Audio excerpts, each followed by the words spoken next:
Do you want to know how you can log into your writerly.ai account? If yes, then this video is for you.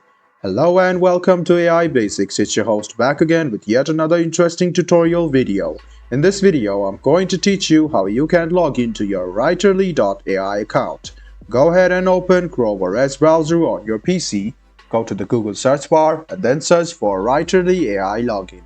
Click on the first link which appears on your screen. It will take you to the official login portal of writerly.ai.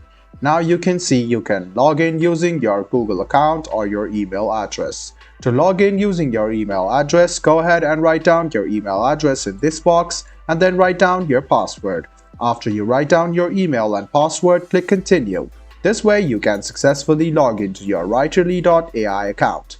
You can hide or unhide the password by clicking on this eye icon over here, and if in case you have forgotten your password, this is the link for you to recover your password. If you want to skip all of this and want to sign in using your Google account, go ahead and click sign in and then choose your Google and click confirm to sign in to writerly.ai. In a while, you will notice that you have been logged into your writerly.ai account using your Google Mail. I hope this video about how you can log into your writerly.ai account was helpful for you. If you still have any kind of confusion, please do mention us on the comment section down below. Like the video, subscribe to the channel and do hit the bell button for more. Hope to see you in the next video as well. Until then, goodbye, take care and make sure you enjoy.